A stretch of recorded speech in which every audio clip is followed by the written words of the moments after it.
Olá, pessoal, bom dia para vocês. Espero que estejam muito bem aí na casinha de vocês e se cuidando, hein? Continuemos nos cuidando. Bom, essa semana nós teremos algumas atividades e eu peço que vocês prestem bastante atenção na nossa aula de hoje, tá? Eu vou colocar algumas informações aqui na tela que eu peço que vocês prestem bastante atenção, tá bom? Então, vamos começar. Primeira atividade de hoje, nós começaremos com produção textual, né? No caderno de produção textual, nós teremos aí uma atividade de interpretação com um poeminha muito legal, que é o poema O Peão. Então, vamos pensar um pouquinho, né? A gente vai falar sobre poema. A poesia, ela está presente nas mais diferentes formas em nosso dia a dia. Quantas vezes você já não se emocionou ouvindo uma música ou assistindo a um filme, né? Então, o que é a poesia? Será que poesia é somente um poema que é escrito em versos? Não, o poema é apenas uma das formas pelas quais a poesia pode se apresentar, tá? Então, inclusive na página 197 tem um para saber mais, que ele diz o seguinte: que embora a poesia seja muitas vezes usada como sinônimo de poema, há uma diferença de sentido entre essas duas palavras. Poesia é a arte de criar sentidos que despertam emoções e o sentimento de belo. Assim, podemos dizer que a poesia em vários textos, verbais ou não verbais, como na música e na pintura. Vocês lembram quando a gente fez aquela atividade das cores, né? Que as cores, elas com o som daquela cama elástica, os pigmentos voavam e eles fotografaram. Então, ali tem uma poesia, porque desperta emoções na gente. Então, não é obrigado a ser um poema, um texto escrito em versos, para ser considerado uma poesia. A poesia é aquele texto que vai despertar em nós emoções, sentimentos, tá? Sentimentos que podem ser felizes, tristes, sabe? Todo tipo de sentimento que pode nos causar a respeito da poesia. Então, uma música, uma pintura que a gente vê, também se trata de poesia. Já o poema, que é o que a gente está estudando, é um gênero textual que ele é escrito em versos. Como a gente viu, cada linhazinha do poema é um verso. E cada conjuntozinho de versos é uma estrofe, certo? Então, a gente tem um poema chamado O Peão, que está na página 196. E ele foi escrito por Guilherme de Almeida, né? Que é esse senhor aqui, Guilherme de Almeida, que ele já faleceu no ano de 1969.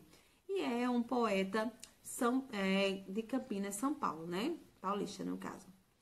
Então, ele foi escrito por ele. Já ouviram falar nele, no Guilherme de Almeida?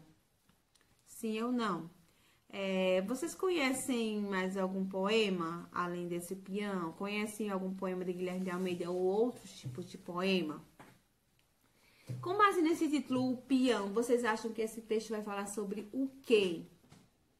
Então, pensando nisso, vocês vão fazer a leitura do poema, que está na página 196, e vão responder a atividade. Coloquem no caderno de vocês esse título, que já está aqui. Lembrando que é necessário o título, tem que ter o título, ok? Então, coloquem o títulozinho no caderno de produção e respondam a atividade. Essa primeira atividade é bem pequenininha. Elas são 10 questões, mas são 10 questões bem curtinhas, vocês vão ver. Bem diferente de algumas outras que a gente já fez, né? Que já teve 20 questões e tal. Essa é pequenininha. Vou lembrar uma coisa pra vocês, né? Além do poema ser esse gênero escrito em versos, que às vezes tem rima, às vezes não tem. Existe a presença do eu lírico, tá? Eu lírico ou eu poético, que é aquela pessoa que fala no poema. Então, quem tá falando aqui nesse poema do peão não é Guilherme de Almeida. Guilherme de Almeida, ele cria um personagem para falar no poema. É como se fosse o narrador dos nossos contos, né?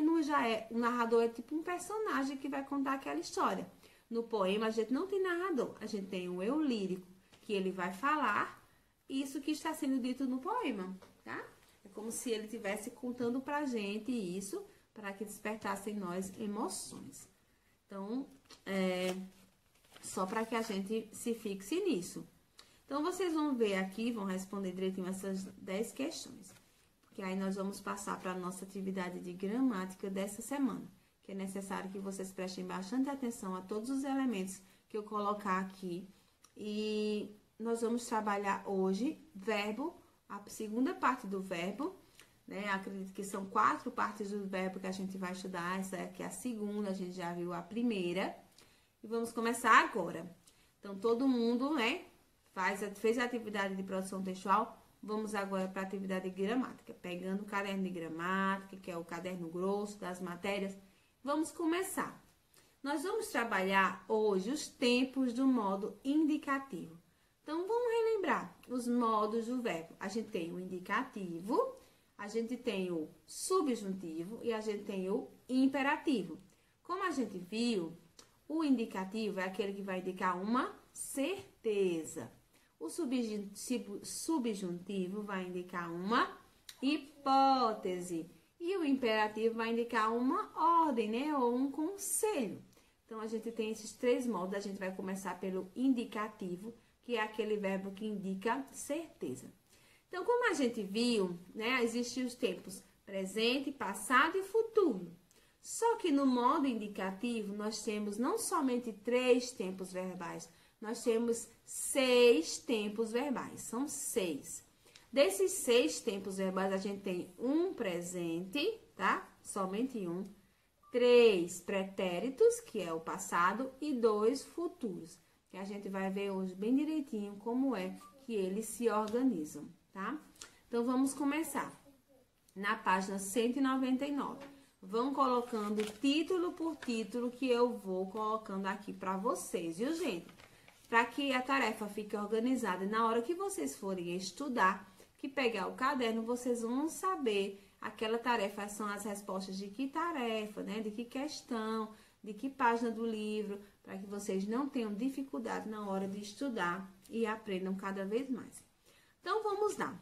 Primeiramente, a gente tem essa estrofe do poema O Peão, que vocês acabaram de fazer a tarefa de produção textual. A mão firme e ligeira puxou com força a fieira e o peão fez uma elipse tonta no ar e ficou a ponta no chão. Então, gente, vamos relembrar o que é um verbo mesmo? O verbo vai ser aquela palavra, né, que indica passado, presente ou futuro. É aquela palavra que está conjugada, que eu posso colocar no eu, tu, ele, nós, vós, eles, né, que conjuga ali com os pronomes, não é isso? Ela vai indicar ação, estado, mudança de estado ou fenômeno da natureza. Então, a gente sempre pensar nisso para que a gente possa identificar os verbos dentro do texto. Isso é muito importante. Como eu disse já a vocês, o verbo é a classe de palavras mais importante que a gente deve estudar. Não que as outras não sejam, mas as outras, de certa forma, elas dependem do verbo. O verbo é como se fosse o centro, né? O verbo, o substantivo é como se fosse o segundo lugar. Porque também é muito importante, né? Porque a gente precisa dar nome a tudo. Então, nessa estrofe há 3 formas verbais, ou seja, há 3 verbos. Então, vocês vão localizar e vão escrever aqui na letra A quais são esses verbos. Só lembrando que o título dessa página é esse que tá aqui, que tá logo quando eu comecei, vocês vão colocar esse títulozinho aí, verbo 2, tempo de modo indicativo, viu? É apenas uma questãozinha. Quem realiza as ações expressas por essas formas verbais? Se são ações, lembre que a ação sempre tem um agente. Então, alguém pratica essa ação. Então, vocês vão dizer quem é que faz essas ações, essas 3 que você falou. Pode ser que elas sejam feitas pelo mesmo ser ou não. Vocês vão dizer aí.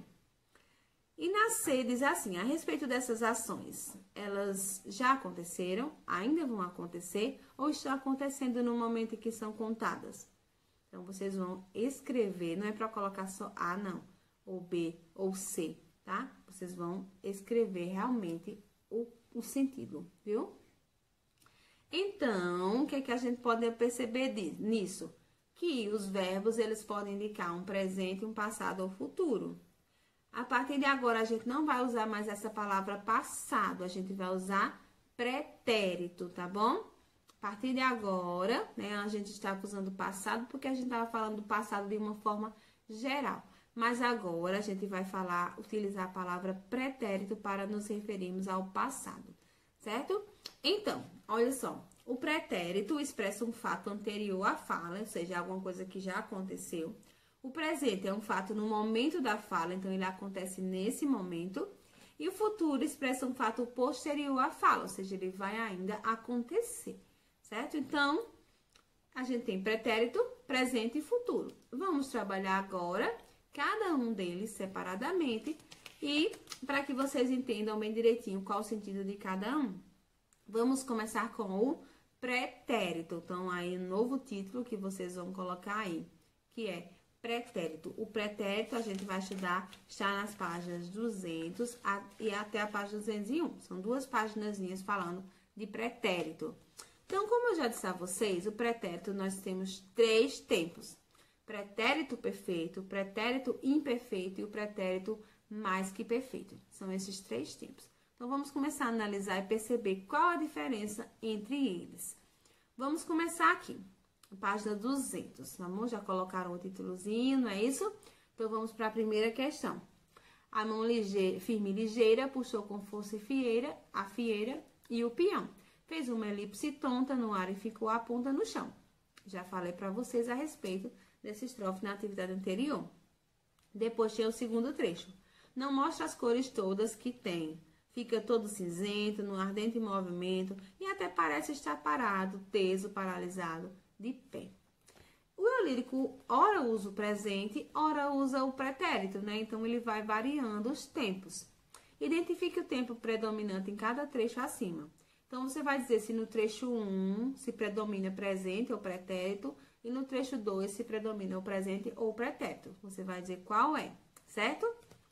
Na B, por que possivelmente há essa predominância de determinado tempo em cada estrofe? O que ele quer expressar quando ele está usando o presente? O que ele quer expressar quando ele está usando o pretérito? Vocês vão responder aí na letra B, tá?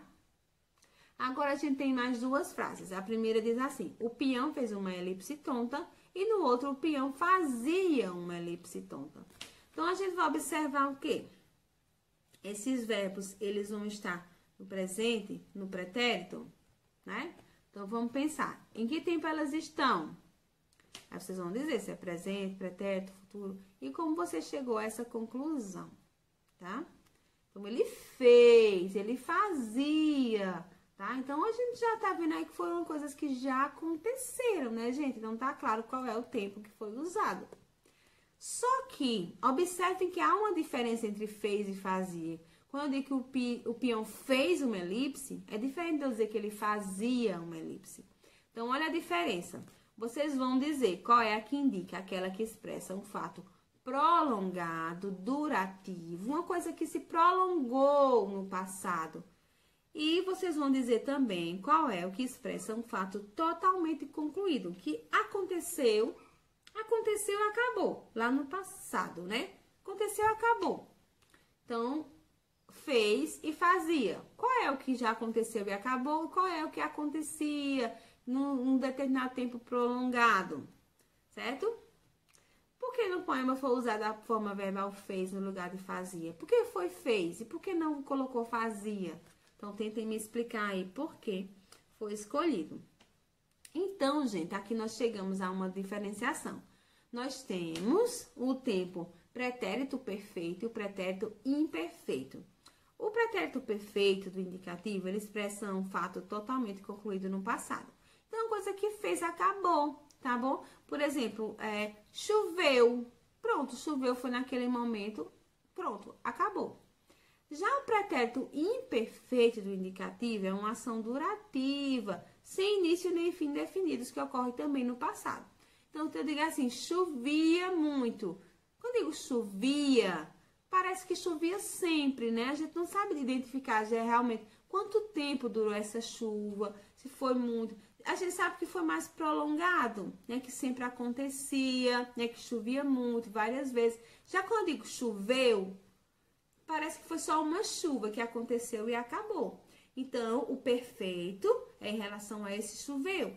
Aconteceu, acabou. Fim, passado.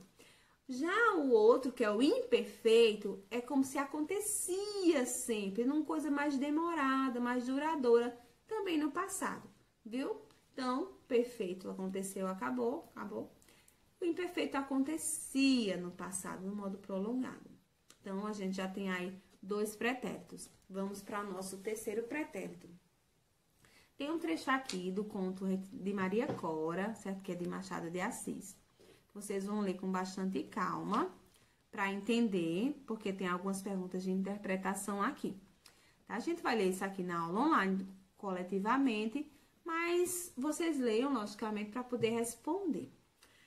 E aí eu vou perguntar, o que despertava o interesse do narrador em relação aos combates? Bom, isso tá no texto, vocês têm que ler para responder. O que isso revela sobre a personalidade dele? Vocês vão dizer como era a personalidade dele. Na B, qual a função do pronome aqueles destacado do verbo? Tá lá no finalzinho, tá no último parágrafo.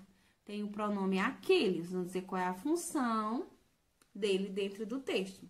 E por que o amigo não pode crer em Senhor Correia? O que aconteceu que ele não pode crer nele? Então, vocês vão também responder isso. Aí tem esse trechinho que eu retirei para colocar aqui, porque fica mais fácil explicar. Que é esse trechinho que diz assim: na cidade do Rio Grande, encontrei um amigo, a quem eu, por carta do Rio de Janeiro, dissera muito reservadamente que ia lá por motivos políticos, tá? Então, a gente tem aí destacado 2 verbos. Um é o encontrei e o outro é dissera, tá? Os dois acontecem no passado, o encontrei e o dissera. Lembrando que eu já expliquei para vocês que não é dissera, porque não tem acento, isso é um tempo do passado, dissera.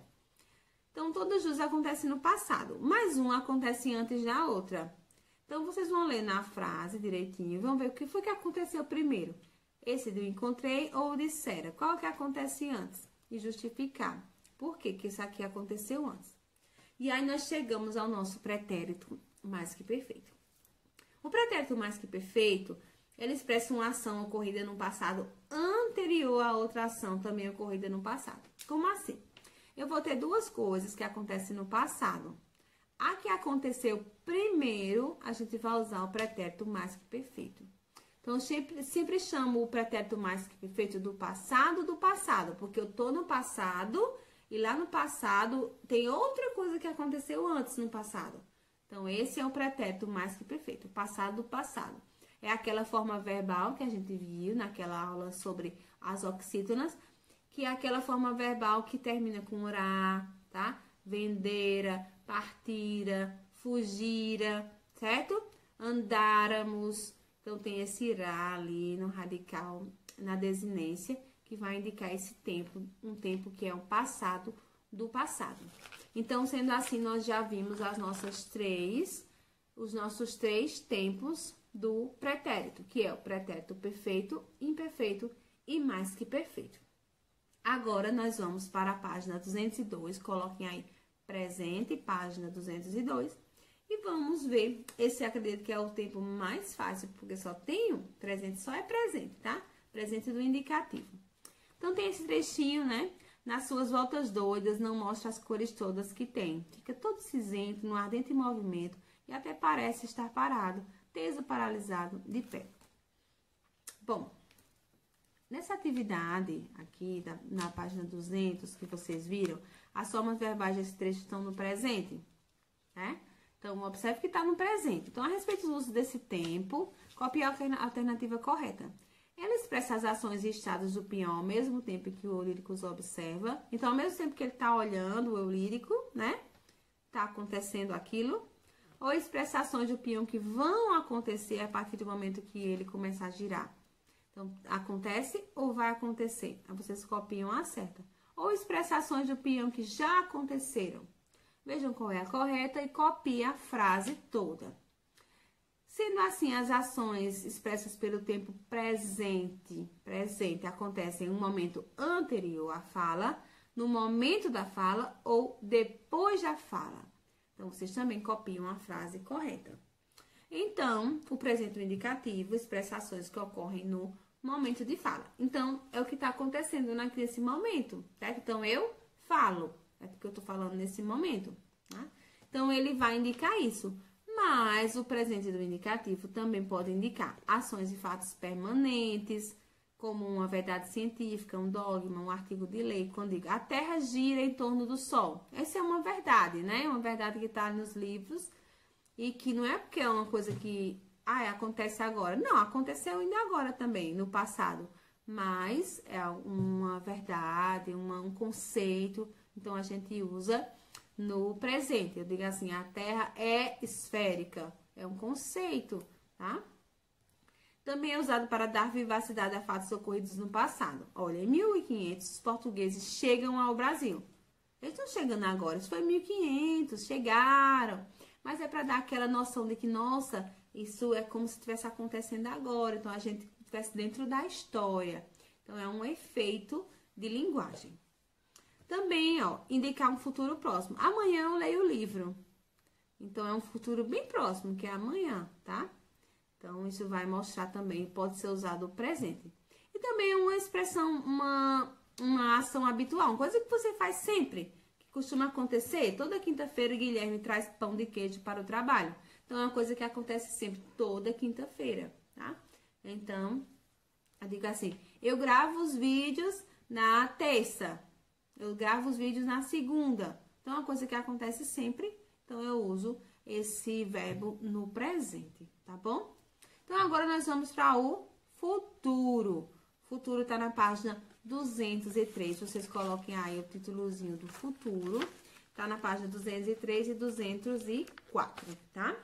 Então, vamos começar. Futuro nós temos dois, tá bom? Dois futuros. Vamos ver como é que a gente compreende eles. Primeiro, a gente tem aqui uma estrofe de um poeminha que diz assim: os leitores do futuro verão da obra estética o valor de uma pena comprovadamente eclética, a sucessão de imagens contidas nas abordagens de uma produção poética.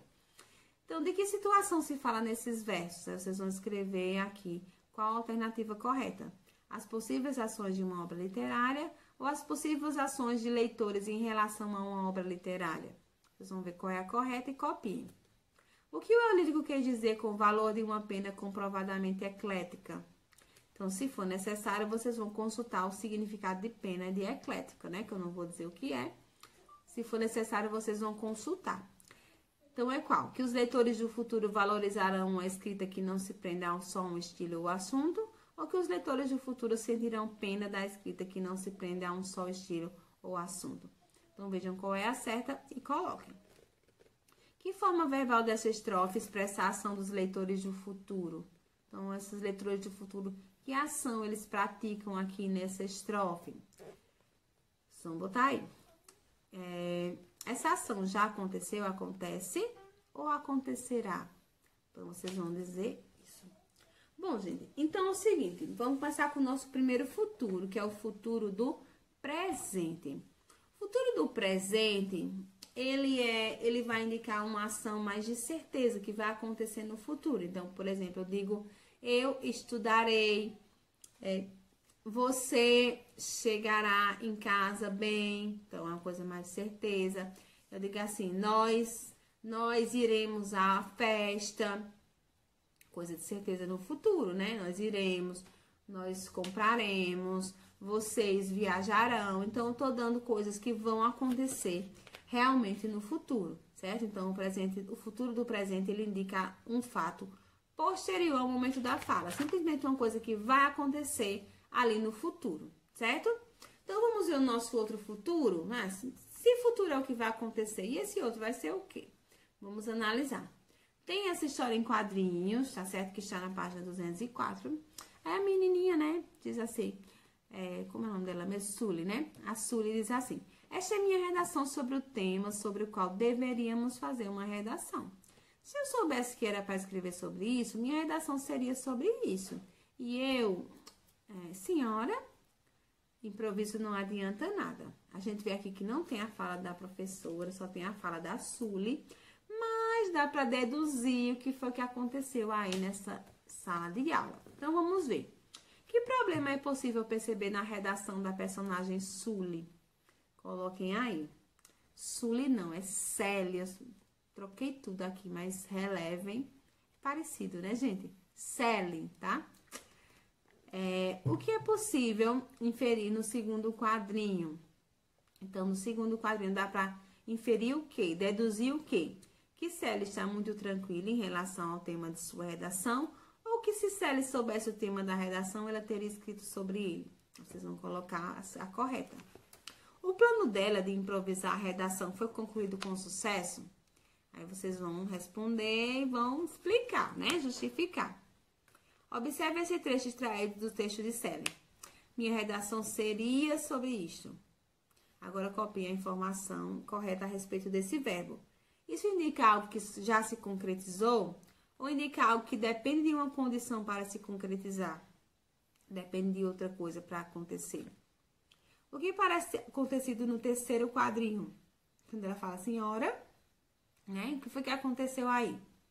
Por que Célia afirma no último quadrinho que improviso não adianta nada? Então, vocês vão me responder aí também. Então, vamos chegar aqui ao nosso futuro, que é o que a gente chama de futuro do pretérito, tá? Então, como assim? O futuro do pretérito não é uma coisa que vai acontecer de certeza no futuro. Para acontecer, ele depende de outra ação. Então, eu digo assim, por exemplo, se eu quisesse, né, cantaria na chuva, né? Quando chovesse, logicamente, que não tá nem chovendo, né? Cantaria na chuva. Então, observem que o ato de cantar na chuva, ele está no futuro, né? Cantaria na chuva. Mas, para eu cantar na chuva, ele precisa primeiro de a primeira ação se concretizar, que é a ação de eu querer. Se eu quisesse, cantaria na chuva, certo? Então, para acontecer esse fato no futuro, é necessário que essa outra ação também aconteça, viu, gente? Então, o futuro do pretérito, ele é um futuro, porque vai acontecer, mas para acontecer, ele precisa de que outra coisa aconteça. É como se tivesse uma condição para que ela acontecesse, entenderam? Então, eu acredito que deu para entender. Então, o futuro do pretérito do indicativo expressa um fato futuro que depende de certa condição para se concretizar, tá? As dúvidas a gente vai retirar, logicamente, na nossa aula online. Mas agora vocês vão pular mais uma linhazinha e vão responder as atividades da página 205. São 2 questões, respondam a respeito dos tempos do modo indicativo. Para finalizar, eu vou colocar aqui no final da aula um quadro com algumas conjugações do modo indicativo. Então, vocês vão olhar com bastante calma. Eu acho que, se for o caso, vocês devem até transcrever para o caderno de vocês, porque na escrita vocês vão memorizando essas conjugações. É importante que vocês já aprendam a conjugar esses verbos, certo? Depois a gente faz um treino, eu vou passar uns verbozinhos aí para vocês darem uma conjugadinha, viu? Então, é isso. Gente, tchau. Vejam direitinho com calma essa tabelinha que eu vou colocar aqui logo após. E copiem no caderno de vocês para exercitar um pouco. A gente se vê nas nossas aulas online, certo? Um beijão e tchau!